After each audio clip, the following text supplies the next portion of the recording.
Good morning बच्चों, welcome in PVC academy. इस video में हम बात करेंगे क्लास +1 केमिस्ट्री के बारे में। लास्ट वीडियो में हमने बात की थी ड्यूल नेचर ऑफ मैटर। उम्मीद है आप सबको समझ में आ गया होगा। तो इस वीडियो में हम बात करेंगे हिजनबर्ग अनसर्टेनिटी प्रिंसिपल। इस प्रिंसिपल के अकॉर्डिंग क्या था, कोई भी microscopic particle, for example electron, microscopic मतलब very small, for microscopic particle it is not possible to find position and momentum both at same time. किसी भी मूविंग पार्टिकल की पोजीशन एंड मोमेंटम को एक टाइम पर एक साथ बताना इम्पॉसिबल, इस प्रिंसिपल के अकॉर्डिंग। तो इसके लिए इन्होंने एक फॉर्मूला दिया था, change in position into change in momentum greater than and equal to h/2 pi four pi, जिसके अंदर h क्या होगा, h को हम बोलेंगे प्लैंक कांस्टेंट। इसके अलावा डेल्टा x क्या होगा, change in position, delta p change in momentum. मान लीजिए डेल्टा x वेरी स्मॉल और किसके इक्वल है, 0 के इक्वल, तो डेल्टा p कितना आएगा हमारे पास, h/4 pi, delta p more than h/4 pi into 0। और किसी के डिवाइड में अगर 0 हो तो कितना आंसर आएगा, infinity. It is impossible to find the momentum of moving microscopic particle electron. अगर हमें पोजीशन पता होगी तो मोमेंटम को हम फाइंड नहीं कर पाएंगे। इसी तरह से अगर मैं डेल्टा p को 0 कर दूं, delta p is equal to 0, तो डेल्टा x क्या आएगा, इन्फिनिटी। तो दोनों को एक साथ फाइंड करना impossible according to this principal.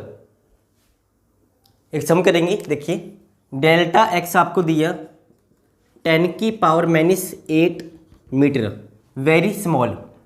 तो डेल्टा p हमारे पास कितना आएगा, h 6.6 इंटू 10⁻34 4 इंटू पाई।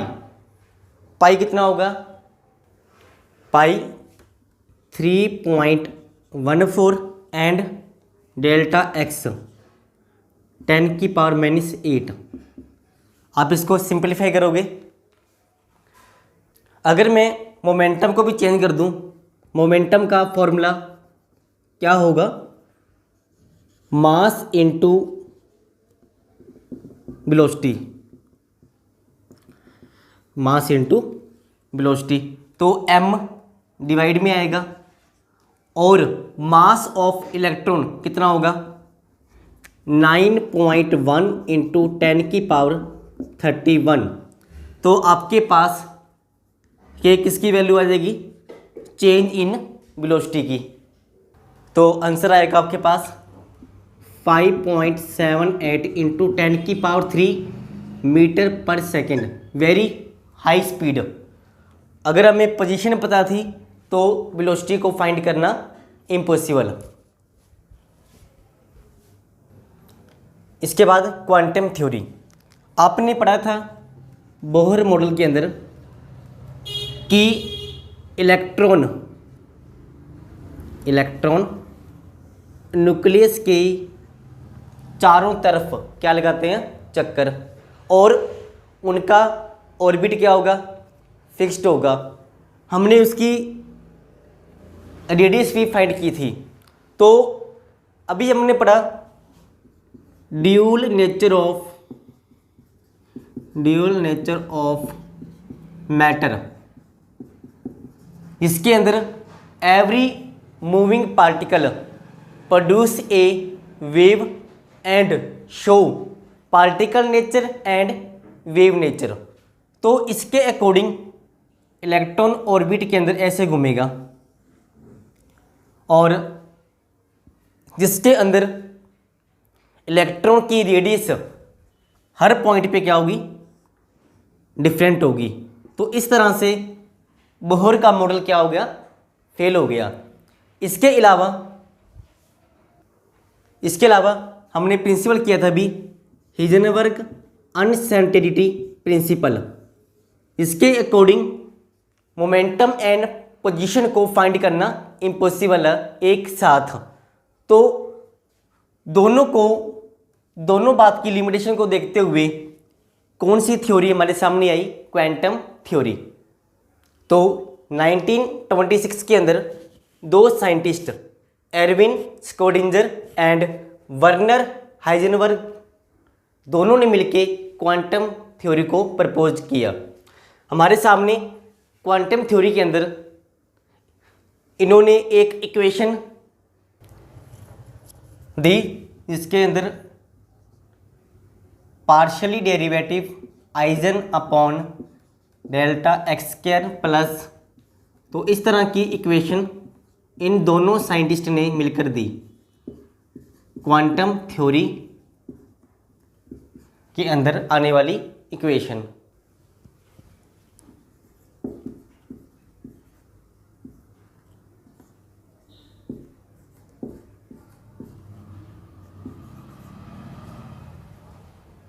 इसके अंदर इसको बोलेंगे हम आइजन। ये क्या होगा, amplitude of the wave, amplitude of wave. और इसके अंदर एक्स वाई जेड क्या होंगे, कोऑर्डिनेट। पढ़ा होगा आपने मैथ के अंदर एक्स वाई जेड 3D। इसके अलावा इसमें एम क्या होगा, मास ऑफ कोई भी पार्टिकल हो सकता है, इलेक्ट्रॉन। एच प्लैंक कांस्टेंट और ई टोटल एनर्जी और वी पोटेंशियल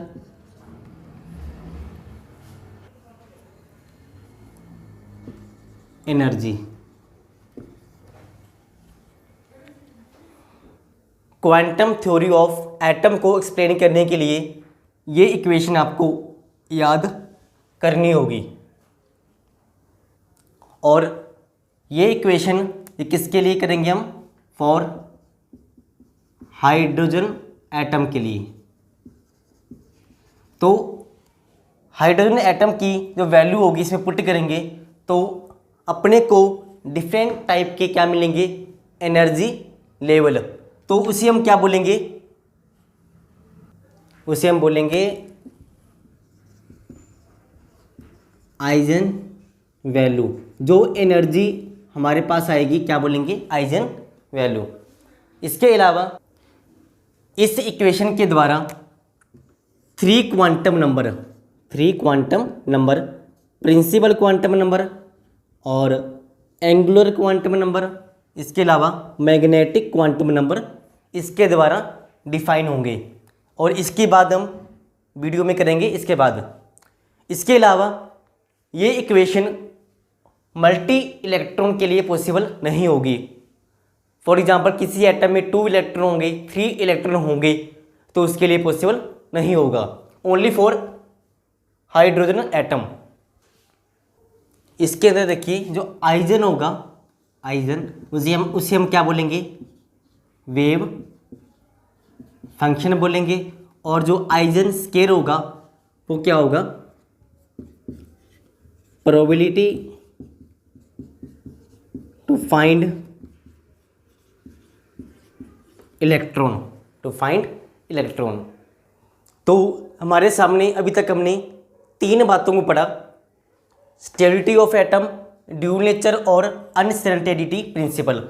और तीनों बातें एक्सपेरिमेंटली प्रूफ थी। और तीनों बातों को अगर कंबाइन करें तो क्वांटम थ्योरी ने हमें ऑर्बिटल के बारे में बताया। ऑर्बिटल क्या होगा? 3D reason. मान लीजिए आपके पास ये न्यूक्लियस, और एटम को फाइंड करने के लिए कौन सा फंक्शन था? Eigen square, probability to find the electron show by eigen square. इसके अंदर क्या होगा? न्यूक्लियस की सराउंडिंग पे किसी पॉइंट पर इलेक्ट्रॉन को फाइंड करने की प्रोबेबिलिटी मैक्सिमम होगी। तो वो कैसा होगा? वो 3D रीजन। इस 3D रीजन को हम क्या बोलेंगे? Orbital. It is the space surrounding the nucleus in which probability of finding the electron is maximum. तो उसे हम क्या बोलेंगे? ऑर्बिटल। इसके बाद क्वांटम नंबर। इलेक्ट्रॉन के बारे में पूरी इन्फॉर्मेशन देने के लिए हम किसकी बात करेंगे? Quantum number. फॉर एग्जांपल हम इंडिया में रहते हैं, इंडिया के बाद हरियाणा, उसके बाद सिरसा, उसके बाद डबवाली। उसी तरह से न्यूक्लियस की सराउंडिंग में इलेक्ट्रॉन कौन से शेल में होगा, कौन से ऑर्बिटल में होगा, पूरी इन्फॉर्मेशन क्वांटम नंबर के द्वारा मिलेगी। The number that give the complete information about the electron. सबसे पहले principal quantum number. Principal quantum number जिसको हम लिखेंगे n से। और प्रिंसिपल क्वांटम नंबर हमें क्या बताएगा कि इलेक्ट्रॉन कौन से शेल, कौन से ऑर्बिट के अंदर होगा। फॉर एग्जांपल अगर n 1 हुआ तो क्या बोलेंगे? k 2 के लिए, l 3 के लिए, m और 4 के लिए n। इसे हम क्या बोलेंगे? Principal quantum number. इसके लिए वो इलेक्ट्रॉन का जो ऐसे मूव करेगा, इलेक्ट्रॉन का एवरेज डिस्टेंस निकालेगा। मान लो ये डिस्टेंस निकाल लिया, उसके बाद ये डिस्टेंस, सभी डिस्टेंस निकालने के बाद उसका हम क्या निकालेंगे? एवरेज वैल्यू निकालेंगे। वो किसके द्वारा हमें पता लगेगी? Principal quantum number. इसके बाद नंबर टू देखिए, एजीमुथल क्वांटम नंबर। इसके दो नाम होंगे, एंगुलर क्वांटम नंबर। इसको हम लिखेंगे बाई एल से। और इसके द्वारा हमें पता लगेगा कि इलेक्ट्रॉन फर्दर कौन से सब शेल में होगा, मतलब कौन से ऑर्बिटल में होगा। के के इसके अंदर आएंगे एस पी डी एफ, और इसका जो फॉर्मूला होगा L 0 से लेकर n-1। देखिए अगर L 0 होगा तो उसे हम क्या बोलेंगे? S orbital. अगर 1 होगा तो P, 2 के लिए D, 3 के लिए F orbital. 0S 1 P 2 D 3 F। देखिए N L, अगर N 1 होगा तो L हमारे पास क्या होगा? 0, और सब शेल का नाम क्या होगा? 1 इसके लिए और 0 के लिए S। इसके बाद अगर N2 होगा तो हमारे पास L 0 भी होगा और 1 भी। 0 के लिए हम क्या बोलेंगे? 2S, 2 यहाँ से आएगा और 0 के लिए S। उसके बाद 2 1 के लिए P। अगर N3 होगा तो L हमारे पास 0 1 2 होगा। 0 के लिए 3s 1 के लिए, 3p 2 के लिए, 3d। तो इस तरह से आप इनके बारे में लिख सकते हो। इसके अलावा इसी के अंदर एंगुलर मोमेंटम जिसका फॉर्मूला लिखिए h/2 l+1 ऊपर स्क्वायर रूट। इसके बाद number 3 quantum number 3 magnetic quantum number, इसको लिखेंगे बाय m से। और इसके द्वारा इलेक्ट्रॉन की जो मैग्नेटिक प्रॉपर्टीज होगी उसके बारे में इंफॉर्मेशन मिलेगी। और इसका जो फॉर्मूला होगा m - -L2 L, और टोटल वैल्यू कैसे निकलेगी 2l+1। देखिए आपके पास n = 5 मान लीजिए, n = 4, तो l हमारे पास कितना होगा 0 1 2 3, 0 से लेकर उससे एक कम। उसके बाद m, पहले इसकी बात करेंगे, इसके लिए m कितना होगा, तो हमारे पास m होगा 0। 1 की बात करें तो फॉर्मूला -1 से लेकर +1 तक, बीच में कौन आएगा 0। अगर हमारे पास l 2 होगा तो पुट करेंगे -2 -1 0 +1 एंड +2। और ये फॉर्मूला किसके लिए होगा, टोटल कितने नंबर होंगे।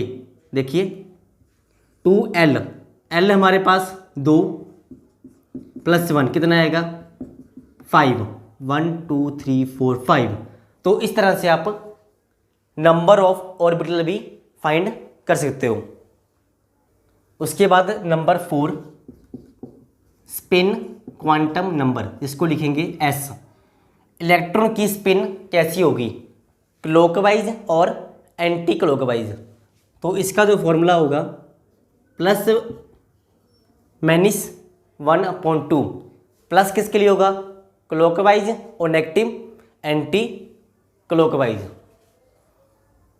इसके बाद स्पिन एंगुलर मोमेंटम, इसका फॉर्मूला भी क्या होगा h/2